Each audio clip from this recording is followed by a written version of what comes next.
नमस्कार, मैं डॉक्टर दीपक साहू आज आपके साथ ब्लैक फंगस पर चर्चा करूंगा।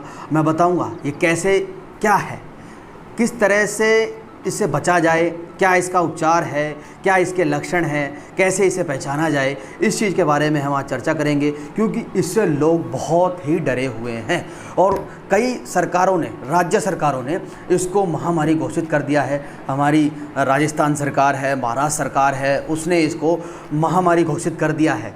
तो है क्या, कैसे ये हो रही है, किस पेशेंट में देखी जा रही है, सबसे बड़ा डाउट मैं आप सभी का क्लियर करना चाहूँगा। क्योंकि लोगों के मन में ये होता है कि हम कोविड अफेक्टेड हुए थे। आजकल लोग यही सोच रहे हैं कि जिसके कोविड हो रहा है उसको ब्लैक फंगस भी होगा। तो क्या ऐसा है? ऐसा बिल्कुल नहीं है कि जिसको कोविड हो रहा है उसको ये होगा। मैं बताना चाहूँगा ये किस में देखने को मिलता है। जनरली जो भी आईसीयू पेशेंट हैं या लॉन्ग समय से जिनमें स्टेरॉइड चल रहा हो या फिर जिनके इम्यूनिटी कम हो, डायबिटिक पर्सन हो, तो उसके अंदर ये चीज़ें देखने को मिलती हैं।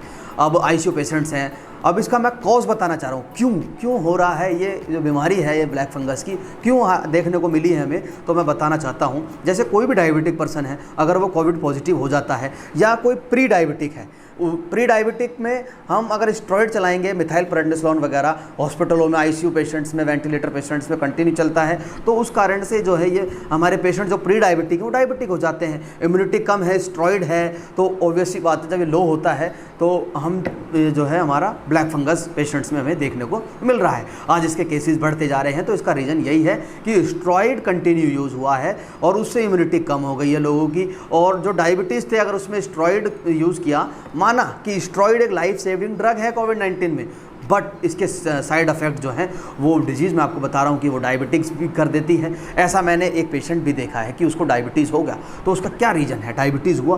क्योंकि जो प्री डायबिटीज़ थे, अगर उनमें स्टेरॉइड चलाया तो वो कन्वर्ट हो गया किस में, डायबिटीज़ में। तो डायबिटीज़ हो गया उनको, अब इम्यूनिटी लो हो गई, लॉन्ग टाइम से स्टेरॉइड चल रहे थे और ब्लैक फंगस की फॉर्मेशन हो गई और डेवलप हो गया। अब मैं बात करता हूँ, ये तो मेन पॉइंट रहा है स्टेरॉइड वगैरह को लेकर। सेकंड बात करते हैं कि जो ऑक्सीजन जो है लगती है, अगर आईसीयू पेशेंट पे हम जाएं तो ऑक्सीजन लगाने से हम उसके अंदर जो ऑक्सीजन देते हैं नेज़ल के थ्रू, तो उसमें जो हम ह्यूमिडिफायर में वाटर है, हम वाटर यूज़ कर रहे हैं, अगर उसकी सफाई भी ना की जाए, उसके अंदर भी क्या है, फंगल का फॉर्मेशन हो जाएगा और फॉर्मेशन हो से वो तो नेज़ल एंटर कर जाता है, नेज़ल से फिर वो साइनस के होते हुए ब्रेन में एंटर कर जाता है। ये इसका रूट हुआ, मैंने रूट समझाया आपको कि इस तरह से होता है। अब मैं आपको एक्सप्लेन करूँगा सिम्टम्स क्या है, कैसे पहचाने हम इसे, कैसे ये पहचान में आएगा। तो सिम्टम्स इसके कैसे पहचानते हैं, तो सुनिए। साइट के बेस से हम पहचानेंगे इसको। अगर ये मान लीजिए हमारे नोज़ में अगर एंट्री करता है, क्योंकि एंट्री इसकी नोज़ से होगी, नोज़ में एंट्री करता है तो सबसे पहले हमें क्या है, नेज़ल इरिटेशन देखने को मिलेगी, नेज़ल ईचिंग मिलेगी, ब्लैकनेस देखने को मिलेगी नोज़ में। तो उसी से हमें डिटेक्ट कर लेना है कि स्टार्टिंग हो रही है और तुरंत डॉक्टर को हमें कंसल्ट करना है कि इस तरह के हमें सिम्टम आ रहे हैं। ऐसा नहीं है उसको समझ के घर बैठ जाना है, तो वो हमारे लिए डेंजरस भी हो सकता है। फिर वो साइनस से एंटर करते हुए ब्रेन में पहुँच जाता है। ब्रेन में भी अगर हम बात करें, वो अगर आई को भी अफेक्ट कर सकता है, आई से जो ऑप्टिक नर्व आ रही है तो उसको डैमेज कर देगा, तो ब्लाइंडनेस कॉज हो जाती है परमानेंटली। कई पेशेंट देखे हैं मैंने ब्लाइंडनेस के ब्लैक फंगस की वजह से हो रहे हैं। तो इसको स्टार्ट से पकड़ लिया जाए चेक करके, अगर उसको लापरवाही ना दी जाए तो इसका इजीली ट्रीटमेंट है। घबराने की जरूरत नहीं है, ट्रीटमेंट है, बट इसकी जागरूकता बहुत ज़रूरी है। सिम्टम पता हो, जैसे eyes pain, head pain, nasal irritation, epistaxis, nasal bleeding, ये चीज़ अगर हमें पता चल जाए, इजीली हम इस सिम्टम्स को लेकर डॉक्टर पे चले जाएं, इसको इग्नोर ना करें, तो बीमारी आगे नहीं बढ़ेगी, वहीं रोक दी जाएगी। इससे वो इजीली क्यूरेबल हो जाता है। क्यूरेबल है, ऐसा नहीं है क्यूरेबल नहीं है। तो डरना नहीं है इसको लेके कि हम विचलित हो जाएंगे, क्या होगा अगर फंगस हो गया तो हमारी डेथ हो जाएगी।